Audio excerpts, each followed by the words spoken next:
Siang malam ku selalu menatap layar tempatku untuk online, online, online, online. Siang malam ku selalu menatap layar tempatku untuk online, online, online, online. Jari dan keyboard teradu, pasang earphone dengan lagu. Aku online, online, online, online. Saudara, Anda masih bersama kami di Saling Silang Jak TV. Malam ini kita masih membahas terkait dengan kisruh isu bocor data registrasi SIM card yang isunya cukup mengemuka selama 2 minggu terakhir. Saya kembali ke Mas Damar. Mas Damar, kalau ada selisih sekitar 45 juta, dengan asumsi Anda itu masuk akal atau enggak dengan jumlahnya seperti itu? Dari data yang SIM card mencatat operatornya 304 juta, SIM card yang Dukcapil mencatat datanya 350 juta. Sekarang kita pakai ini aja, hitung-hitungan biasa aja ya. Jadi kan ini temponya kan pendek.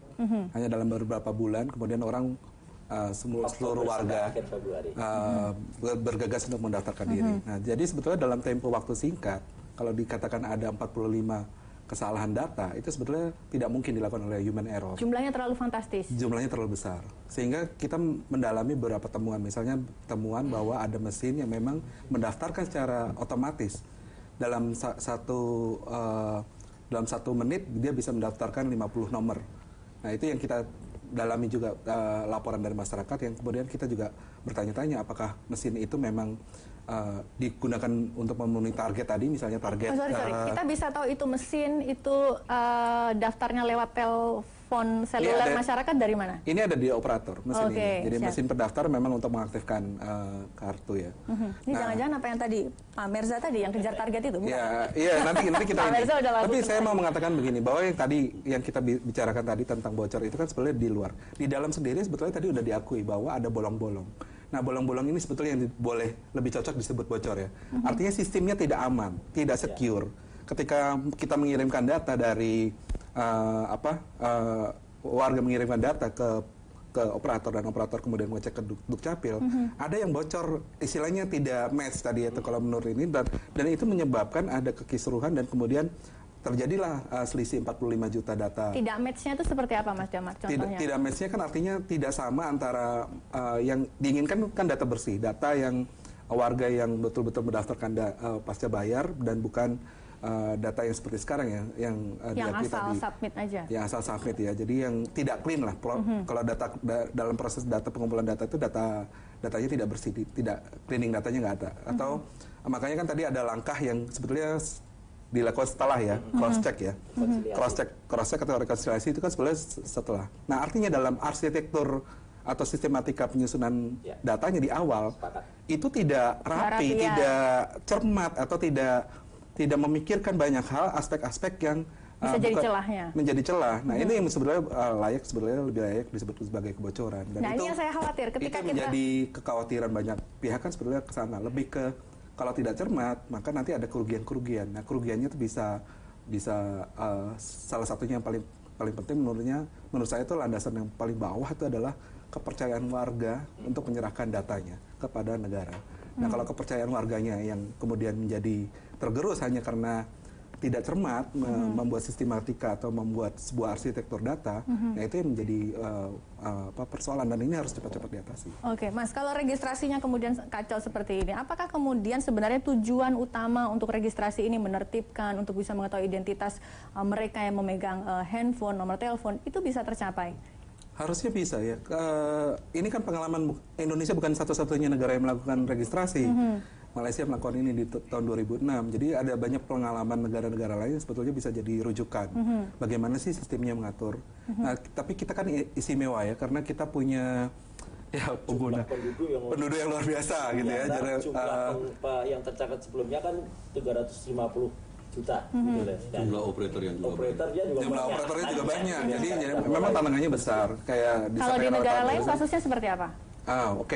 Yang di Malaysia itu 12 operator, di mana di situ ada 46,2 juta pengguna. Banyak juga sebenarnya operatornya. Banyak juga. Dan dari 2006 prosesnya berjalan sampai sekarang.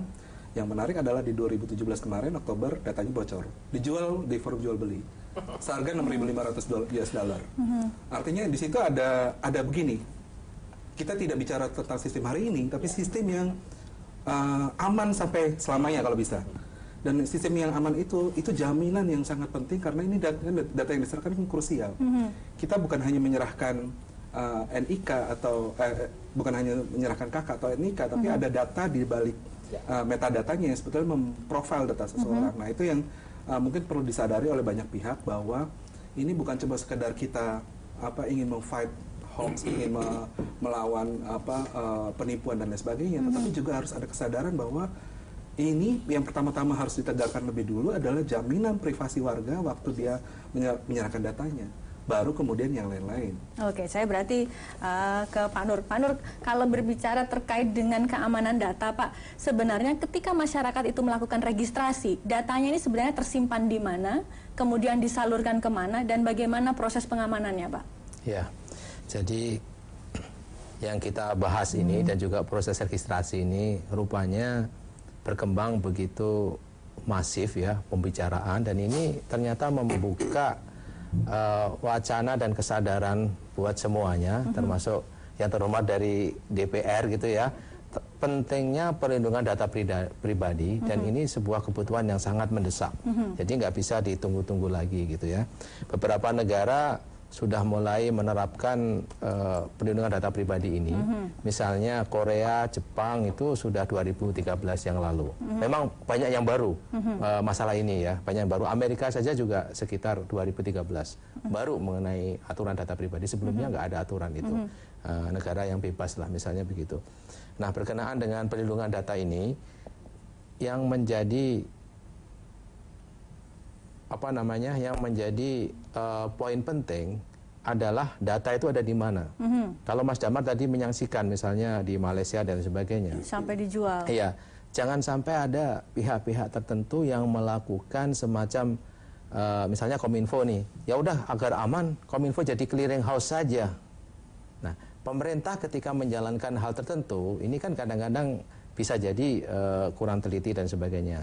Nah, di sini Kominfo tidak menjadi saluran apapun dari sisi traffic data. Kita tidak menyimpan data sama sekali. Jadi Kominfo bermain di level regulatory, yaitu meminta kepada operator untuk melakukan registrasi ini dengan time frame yang sudah disepakati bersama. Jadi tidak ada data yang tercecer kemanapun.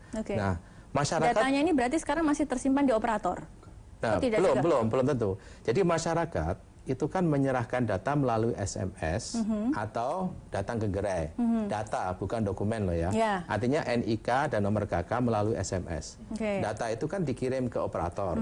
Nah, oleh server kan diproses, dikombine, kemudian ditransfer ke Dukcapil.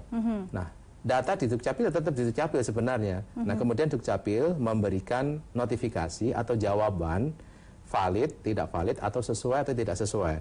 Begitu operator mendapatkan sesuai, maka operator memproses, kemudian mengirim ke pelanggan, nomor pelanggan, bahwa data ini telah terregistrasi, telah berhasil registrasi. Ini memang kelemahan kita itu jawabannya tidak seragam, itu aja kemarin yang membuat masyarakat sudah terregistrasi atau belum ya. Itu sebenarnya di situ. Nah, jadi tidak ada data yang disimpan oleh operator. Dukcapil juga tidak memberikan data kependudukan kepada mereka, kepada operator. Nah, operator menyimpan data di mana?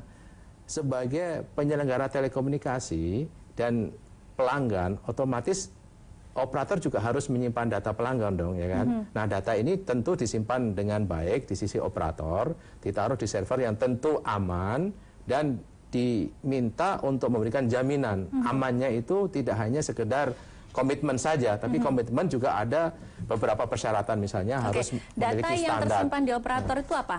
NIK, NIK, KK, dan nomor telepon. Nomor telepon yang bersangkutan. Iya.